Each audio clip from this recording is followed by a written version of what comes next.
Singapore is testing out an app to alert households on when to stop or postpone using their appliances during peak usage periods.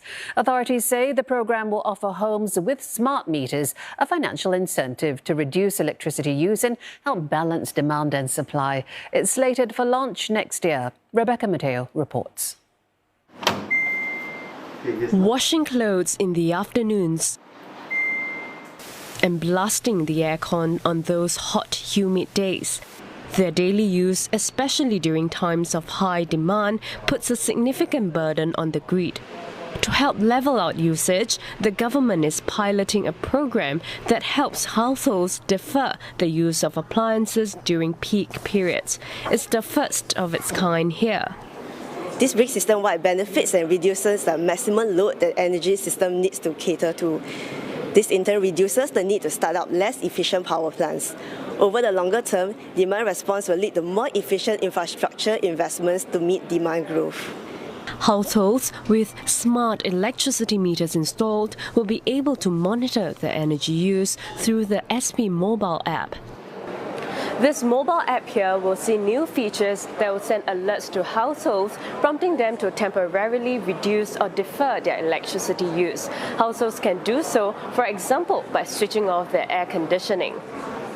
The Energy Market Authority says participants will be able to enjoy benefits such as financial incentives, but it did not elaborate on what they would be. The bigger question may be how much financial incentives would be needed to get people to change when and how they use electricity.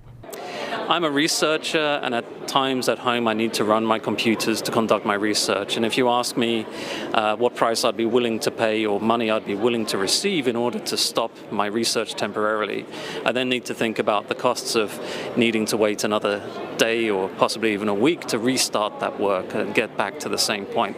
We need to be thinking about how to vary these prices by time of day and possibly to look into how different households may have different valuations. Speaking at the Singapore International Energy Week, Second Minister for Trade and Industry Dr. Tan See Leng says Singapore is looking into areas like digital technology and the energy transition to strengthen the grid. But consumers must also play their part. Our consumers, too, have a role to play in ensuring that our grid remains fit for purpose.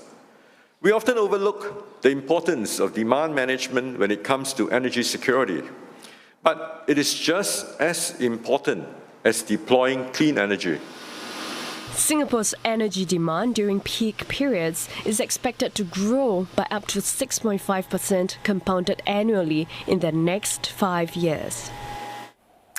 Singapore will be building a second liquefied natural gas terminal to meet its growing energy needs and boost energy security. Deputy Prime Minister Lawrence Wong announced the plan at the 10-year anniversary of Singapore LNG, which operates the country's only LNG terminal. Will give SLNG the flexibility also to meet the growing needs of the shipping industry and the wider region, to develop our wider LNG ecosystem and advance our position as an LNG bunkering and trading hub. The new terminal will add up to 5 million tonnes a year in capacity, on top of the 10 million tonnes per year from the existing terminal on Jurong Island. SLNG says that unlike the current onshore terminal, the new one will be a floating LNG unit, allowing it to be mobile. It will be connected to Singapore's gas pipeline grid. The government is still ironing out the details. SLNG says that it will be calling a tender shortly for the charter of the terminal and aims to have it operating by the end of the decade. Singapore is looking to import 1.2 gigawatts of low-carbon electricity from Vietnam. The Energy Market Authority has granted Sembcorp Utilities conditional approval for its project to transmit the cleaner power from southern Vietnam.